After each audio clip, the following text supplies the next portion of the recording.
प्रदेश के अंदर 2.5 साल होने जा रहे हैं इस भारतीय जनता पार्टी की भजनलाल सरकार को बने हुए।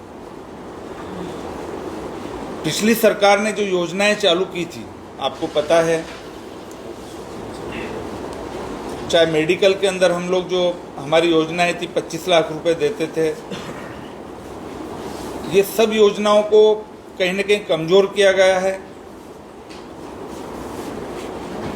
रोजगार योजना थी उसको भी कमजोर किया गया है। तो ये सरकार पूरी तरीके से विफल हो गई है हर मामलों के अंदर। मैं खेल से आता हूँ, मैं राजस्थान क्रिकेट एसोसिएशन में 20 साल तक मैंने आरसीए में काम किया, सभी पदों पे रहा, लेकिन मैंने ये जो 2.5 साल के अंदर राजस्थान क्रिकेट की जो हालात इस भाजपा सरकार ने की है वो किसी से छुपी हुई नहीं है। आज 2.5 साल होने को जा रहे हैं, लेकिन ये सरकार लगातार एडोप कमेटी बनाती है, लेकिन इस सरकार में इतनी ताकत और हिम्मत नहीं है कि इलेक्शन करा सके, क्योंकि मंत्रियों के बेटों को हर जिले से करीब 8 से 9 मंत्रियों के बेटों को, जिनका क्रिकेट से कोई लेना देना नहीं, जो क्रिकेट का सी भी नहीं जानते, उनको लेके आ गया। वो अपनी अपनी दावेदारी पेश करते, सरकार इलेक्शन नहीं करा पा रही। उसकी वजह से जो अंतर्राष्ट्रीय मैच जो बीसीसीआई राजस्थान के कोटे में राजस्थान में आने वाले थे वो नहीं आ रहे हैं। ये राजस्थान को नुकसान हो रहा है।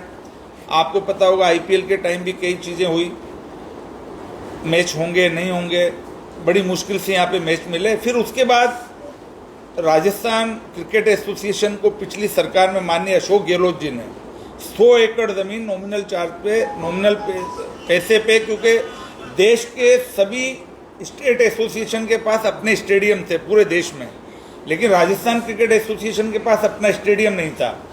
हमारे स्पोर्ट्स काउंसिल का स्टेडियम था, उसको 5-5 साल के लिए हम लोग एमओयू करते थे और उसमें क्रिकेट होती थी।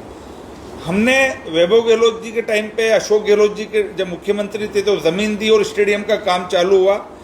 60% 50% काम हो गया था। आज 2.5 साल होने को आ गए, इस सरकार ने एक ईंट भी उसके अंदर नहीं लगाई है। ये वो मामला हमारे जो केंद्रीय जो नेतृत्व है वो तो तय करेगा, लेकिन इस बात से ये साबित है कि देश का युवा भारतीय जनता पार्टी की केंद्र सरकार से त्रस्त है, परेशान है, और ये सरकार पूरी तरीके से विश्वास हो चुकी है। देश का युवा, नई पार्टियां बनेगी, नए सोशल एक्टिविस्ट आएंगे, लेकिन उन सबका एक ही मुद्दा होगा, धर्मेंद्र प्रधान इस्तीफा दो, मोदी जी जवाब दो। ये सरकार को जवाब देना पड़ेगा, उस धर्मेंद्र प्रधान से इस्तीफा लेना पड़ेगा। ये आज ये चिंगारी लगी है, ये आग बनेगी और देश का जो जैन जी है वो रोडों पे आएगा।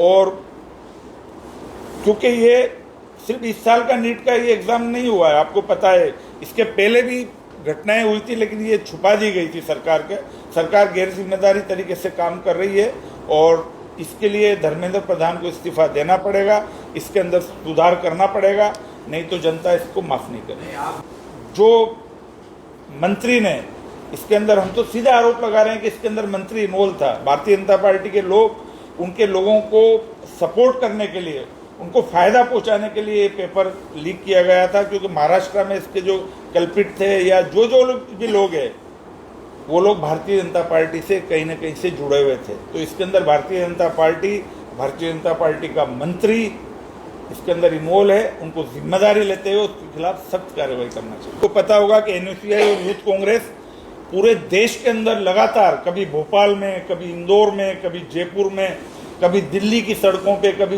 देहरादून में, रांची में लगातार धरने प्रदर्शन हो रहे हैं। लेकिन मैं दुख के साथ कहना चाहूँगा कि आज जिस लेवल पे मीडिया को उन धरने और प्रदर्शन को, यूथ का जो चल रहा है पूरे देश के अंदर, वो जिस लेवल पे बताना चाहिए उसको नहीं बताया जा रहा है। जहाँ 50-50 हज़ार लोग युवा आके इस सरकार की ये जो कारगुजारियाँ हैं इनको एक्सपोज करने के लिए युवा आ रहे हैं, उनको पीटा जा रहा है, लाठियाँ मारी जा रही है, वाटर कैनन इस्तेमाल किया जा रहा है। 45 डिग्री में वो लोग आके 11 बजे से 4-4 बजे तक वो लोग बैठ रहे।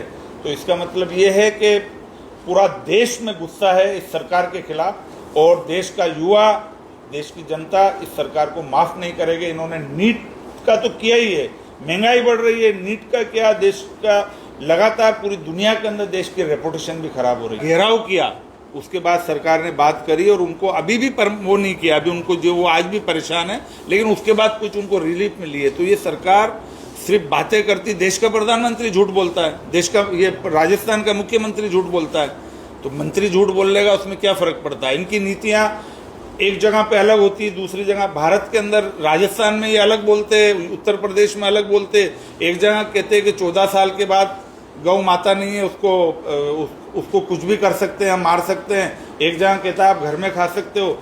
उत्तर प्रदेश का मुख्यमंत्री कहता है कि वो जो है वो हमारी राष्ट्रीय पशु नहीं, राष्ट्रीय हमारी वो राष्ट्र माता है। तो देश यही तो कह रहा है, राष्ट्र माता को आप कैसे काट सकते हो, कैसे मार सकते हो।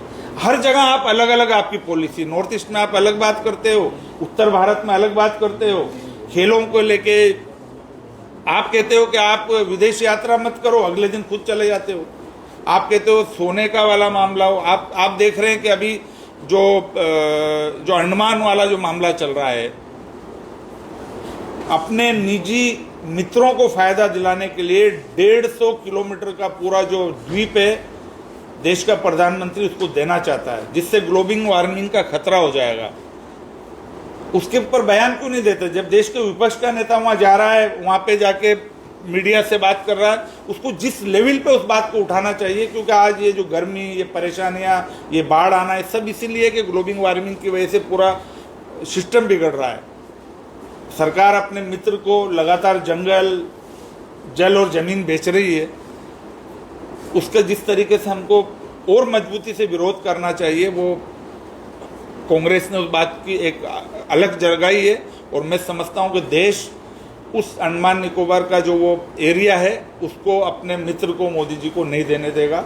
और इस मामले के अंदर भी जो मैं पहले नीट की बात कर रहा था या महंगाई की बात कर रहा था, इसके अंदर भी जनता इनको माफ़ नहीं करेगी। जनता सड़कों पे लगातार आ रही है और आएगी, और ये इसको और बढ़ाया जाएगा। सर अभी